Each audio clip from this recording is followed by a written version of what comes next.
नमस्ते. आजीनातीच्या किचनमध्ये तुम्हा सर्वांचं स्वागत आणि मनापासून शुभेच्छा. आज आपण वाटण न करता बटाटा रस्सा भाजी कशी बनवायची ते बघतोय.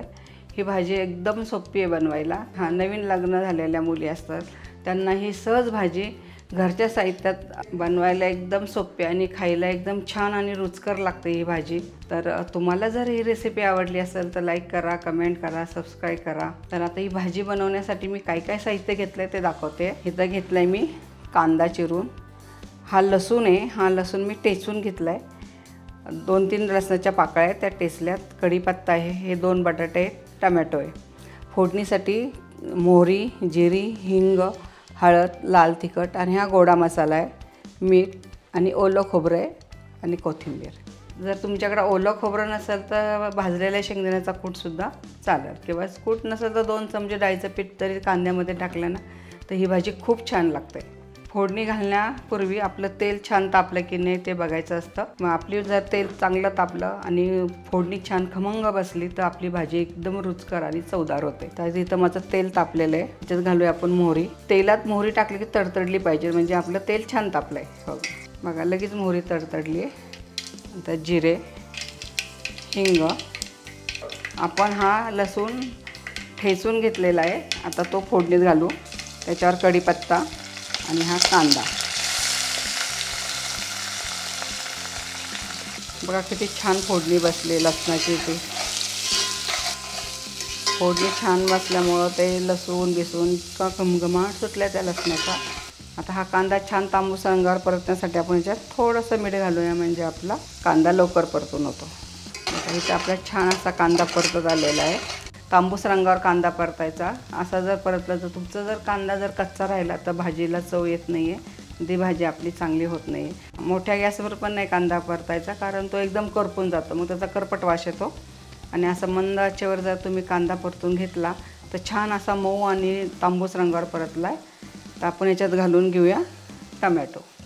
हे टमॅटो पण आपला 1-2 मिनटं लगेच शिजतात, कांद्याबरोबर परतून घ्यायचे. आता हे कांद्यासारखंच हे टमॅटो पण कांद्यामध्ये एकजीव झालं पाहिजे, इतकं बारीक चिरलं आणि ते मऊ लवकर शिजतं ते टमॅटो. 1-2 मिनटं लागतात त्याला टमॅटो परतायला.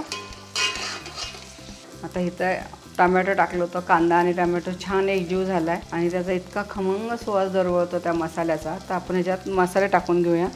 हळद, नंतर हा घरी केलेला गोडा मसाला आहे. तुमच्याकडे जर तुम्ही किचन किंग वापरला तरी चालेल, हा घरचा आहे गोडा मसाला. नंतर हे लाल तिखट आहे आणि थोडंसं ओलं खोबरं घेतलं आहे मी. ओलं खोबरं तुम्ही धान्याचा कूट पण वापरू शकता, नाही वापरला तरी चालतं. आता हे तेल सुटेपर्यंत आपण हा मसाला छान परतून घेणार आहे. त्याच्यात आपलं कोणतंही वाटण घातलं नाही, आपण काहीच केलेलं नाही याच्यात. आता हे छान असा मसाला तेल सुटेपर्यंत परतणार आहे. त्याच्यामध्ये थोडंसं ह्याच्यासाठी मी 1च चमचा, खूप नाही टाकणार आहे, 1 चमचा डाळीचं. हे छान परतून घेणार आहे आपण आता मसाल्याबरोबर पीठ पण.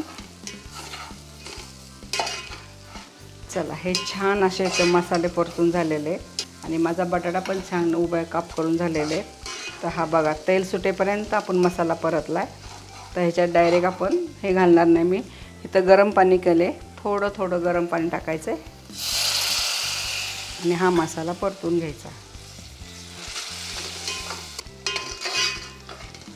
पाणी टाकायची घाई करायची नाही, छान असा मसाला एकजीव करायचा आहे आपल्याला. अजून थोडंसं टाकते पाणी, गरम पाणी हे. हा छान एकसारखा मसाला परतून झालेला आहे, अगदी तेल सुटेपर्यंत. कलर पण छान आलेला आहे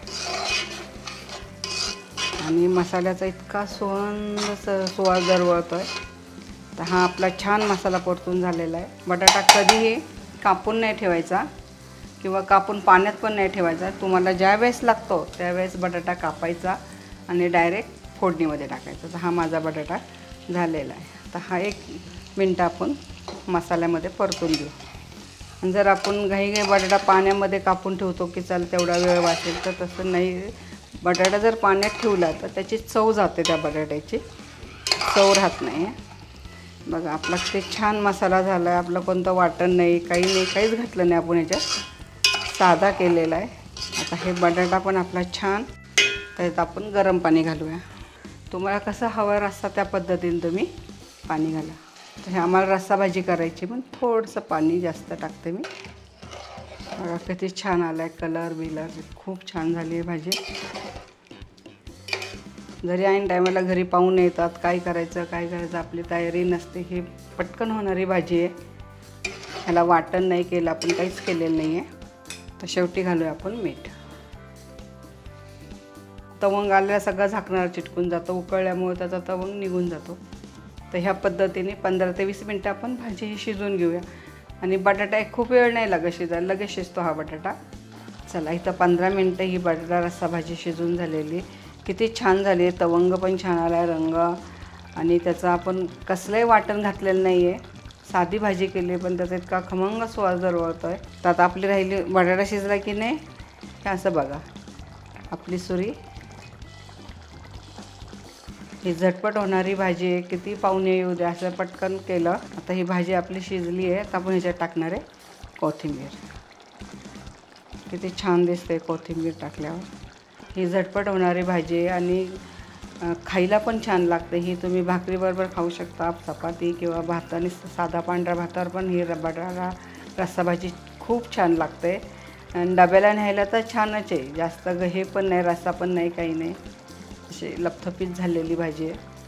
तुम्हाला जर ही भाजी आवडली असेल तर लाईक करा, कमेंट करा, सबस्क्राईब करा. पुन्हा भेटूया अशाच नवीन नवीन पारंपरिक पदार्थाबरोबर. तोपर्यंत संत तुकाराम महाराज म्हणतात, मन करा रे प्रसन्न, सर्व सिद्धीचे कारण.